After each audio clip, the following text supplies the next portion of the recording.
guys, it's Sam. We're still working out the lighting situation because I can't tell how it's gonna look when I actually do the video. But I tweaked some things, so we'll see. I know some of you said in the last few that it was a little dark, which I think is personally a little okay, a little cozy, but I'm working on it. But today's video is a spoiler-free review for A Closed and Common Orbit by Becky Chambers. This was my Bibliothecary book pick for actually last month. I just didn't get around to it last month because of like tome topple and moving and everything. But every month my Bibliothecary supporters get to vote in a poll for a book that I'll read and review, and this is the one that won for this month, next month, well, this month, last month. This is the one that won for last month. The one for this month is actually a reread of a favorite. So sometimes they're in a theme, sometimes I just have Twitter pick random numbers, and then the Bibliothecary gets to vote for the books that those correspond with. It's all a really fun time. If you're interested in contributing to my content in that way, I will leave the Bibliothecary on the screen. But this is the second book in the Wayfarer's Companion series, which is a hope punk, I'll get into the definition of that, adult science fiction series that is a series of companions. Sometimes the same characters will pop up. This book happens to have some characters from the first book in it, but they are not continuations of the same story, and so they can be read independently. For example, I read the first book, and then a couple years later I read the third book, and now I'm reading this book, and then I will eventually be reading the fourth book, which I also own. So first I'm gonna talk about the world building. As I mentioned, this is hope punk. What does that mean? Well, this is a sort of subgenre, sort of like movement within particularly sci-fi. I guess sometimes you can classify fantasy books as this, but it's a more hopeful world. It's sort of the opposite of grimdark or like cyberpunk, where things are all like dreary and people are horrible and whatever. This is more like stuff is good. There's still bad things in the world, but overall, people have kind of like figured some shit out. There's some really cool aliens. There's a lot of different exploration of like different kinds of relationships and gender and like all this stuff. So there's a little bit more of like a hopefulness to the future while still being rooted in humanity and like realism.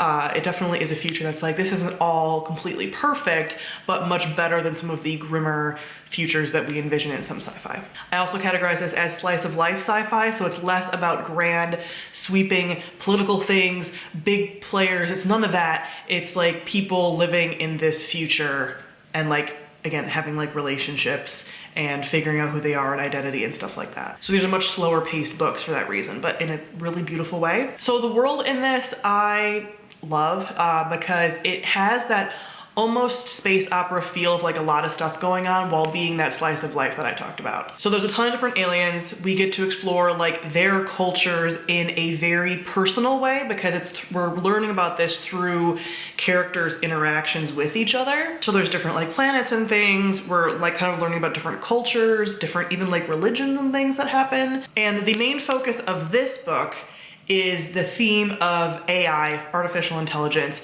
and sort of like what makes a person, what makes a human, all of that. That is a theme within sci-fi that I absolutely love. So if you love the whole AI conundrum, you're gonna enjoy this. I should probably mention what this is actually about. So this technically follows two characters. One is Lovelace, who was the AI in the first book. Again, you don't need to read them in any kind of order, but she's an AI. Something happened in the first book, and now she's kind of having to discover like who she is, her identity, things like that based on that. But again, you don't even have to read the first book. It tells you like what happened and sort of what's going on.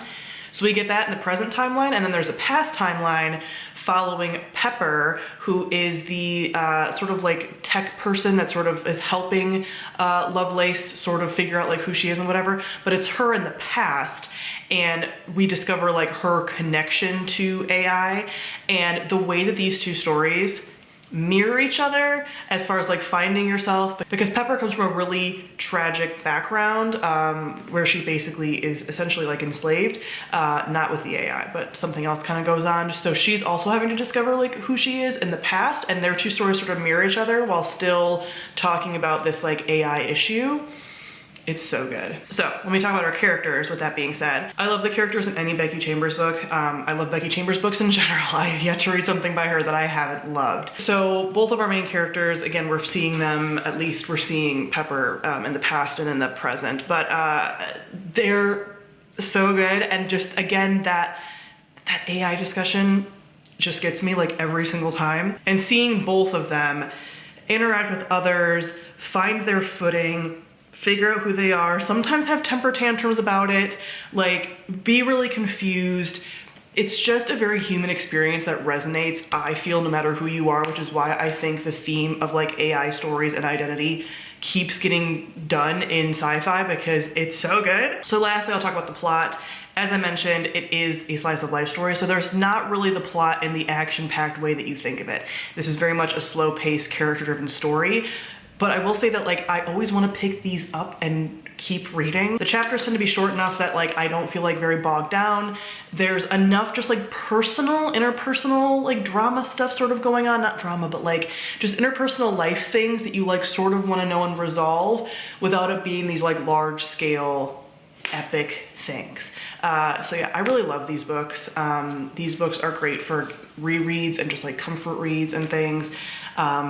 Just an exploration of what life could be like in the future that is less bleak, and also just like humanity like generally being like okay on an individual level. I really love these. So I gave this 5 out of 5 stars. I'm not shocked because the first book, A Long Way to a Small Angry Planet, I also gave 5 out of 5 stars. Just to let you know, on a little secret, I've been having a great reading month. So I think at this point I've read either, I think 4 5-star books in a row.